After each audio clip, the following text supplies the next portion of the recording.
Greetings, ladies and gentlemen. Our second last activity. We're going to give a mechanism for each reaction, but both of these reactions make the same. What family is this thing in? What broad family is this in? An epoxide, yeah. Are epoxides important? Yes, they are.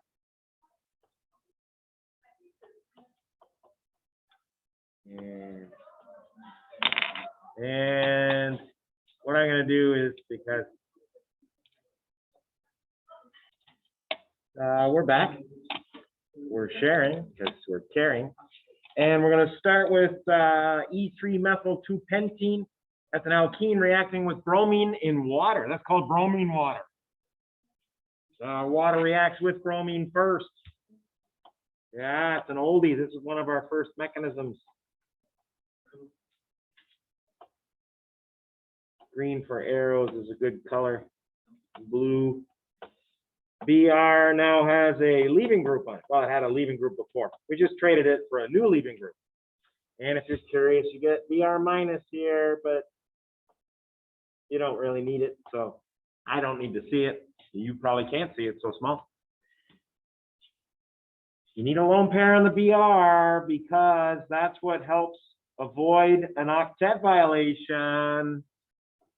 Pi attacks BR because BR is less electronegative than O. Water leaves. Lone pair goes where? If I say it this way, I know you're going to get the right answer. Lone pair comes back to which carbon? More substituted carbon. And now we got somebody locked up. Could you help them out, please? All right.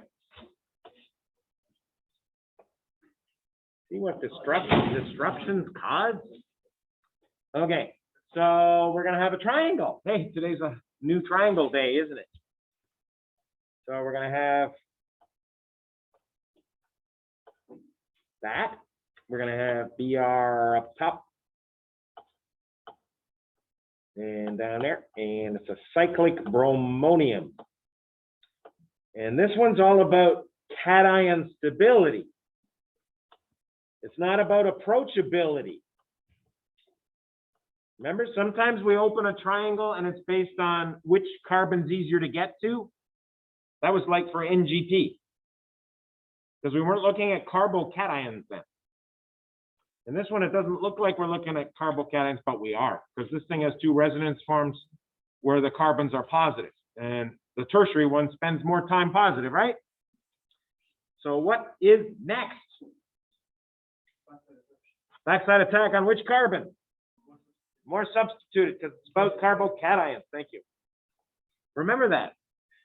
When is the backside attack on the more substituted carbon? When it's about carbocation stability. It's coming up later.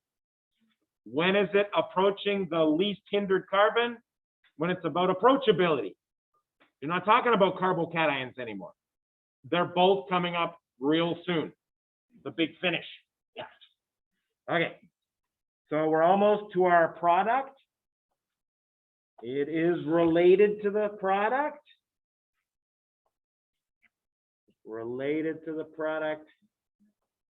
We got like this here. I'm just reinforcing that it was a backside attack, and you got a wedge and a dash, although we didn't need that information.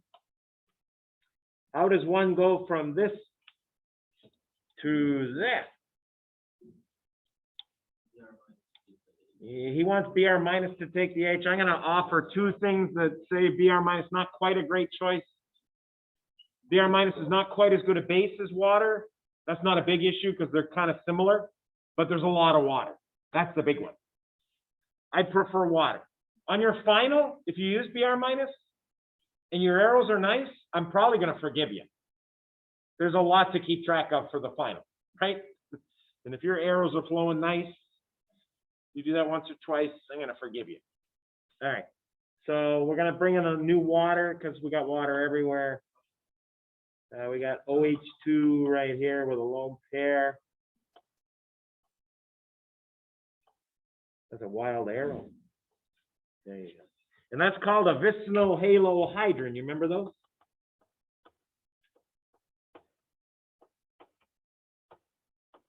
You know what the halo stands for. In this case, that's a halogen called bromine.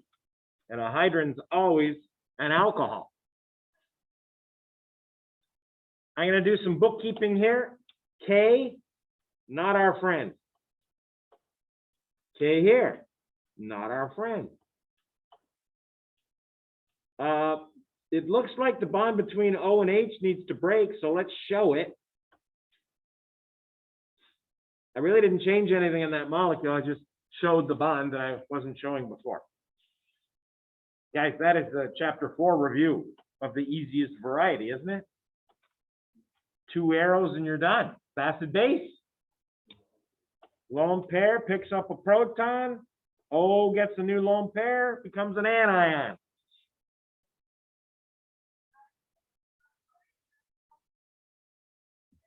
And the next step's not new. I mean, you've never seen it in this context before, but the arrows you've seen before. It's got a nucleophile and a molecule with a leaving group. It's going to attack on inside the molecule. We have a name for that. Not even a word, it's letters. Yeah, it's not new, it's NGP. We're getting louder out there. Okay. So nothing new here, but we made an epoxide, so that's new. And the next part, bad news is it's all new. Good news is 4 arrows is it, and you're done. So we got to learn about the reaction of per-carboxylic acid with alkenes. What does per mean? This is your original per from Orgo 1. Not Orgo, no, Chemistry 1.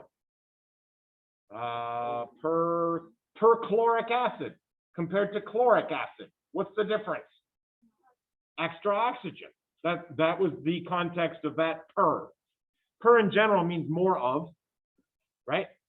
Kind of, if you remember the word hyper, you've got a good word to remember because hyper has extra energy, right? More of energy. So here we go. Per acids have an extra O, and there's the per, and this one it's becoming the normal acid. See that one?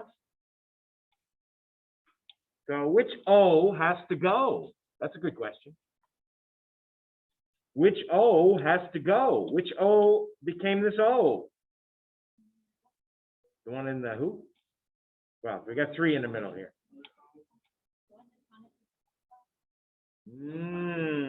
The O bonded to the double bond, still O bonded to double bond. One next to it, yeah. Here's how I like to say it. You might like it. You use the O that is distal to the carbonyl, not proximal. Those are good biology words. I steal them if I like them. I don't change them. I keep them. So always attack the distal O with the pi. So that's arrow number 1. Remember, it's 4 arrows and you're done. Okay? Yeah. Then what? Almost. If this sigma went this way, what is that process called? You're going towards something that has pi. That is involved in tautomerization. The answer I was looking for is resonance, which is part of tautomerization, but I wanted the resonance part. Right. So it's resonating right there. The second arrow is resonating. And the third arrow is protonating. Intramolecular protonation. And the last arrow, arrow number 4, the oxygen keeps those electrons and comes back to the more substituted carbon. Wow, this is like mix the old in with the new here.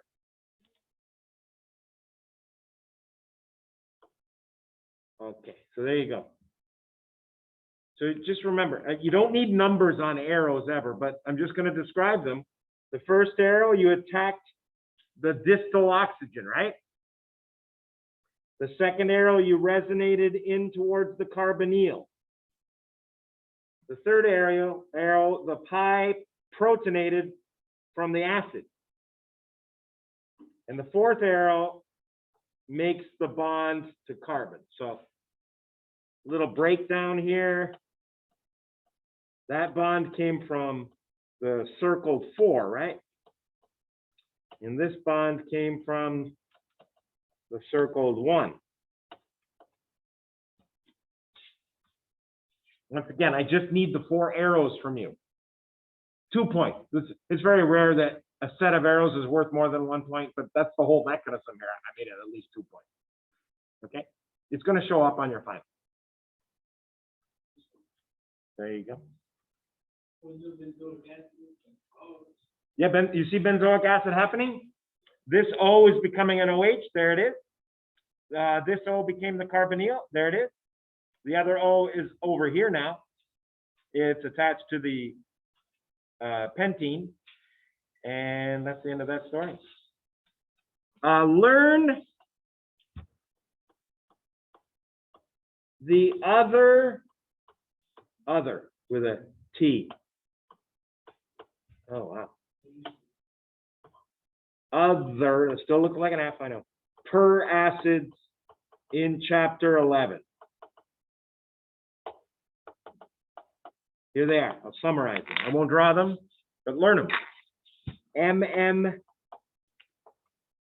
MMPP and per acetic acid. So I want you to know all 3. What do I mean by all 3? Other per acids. We got a per acid here, here, there. There's your 3. Okay? Because we use this one a lot in 242 because it's the safest. The other ones, they tend to decompose on the shelf because they're reactive. But MMPP's got good shelf life. Acetic acid, you have to make it and then use it immediately. That's how bad its shelf life is. It's got none. And I think we're done with that. And then we're gonna do a flip side.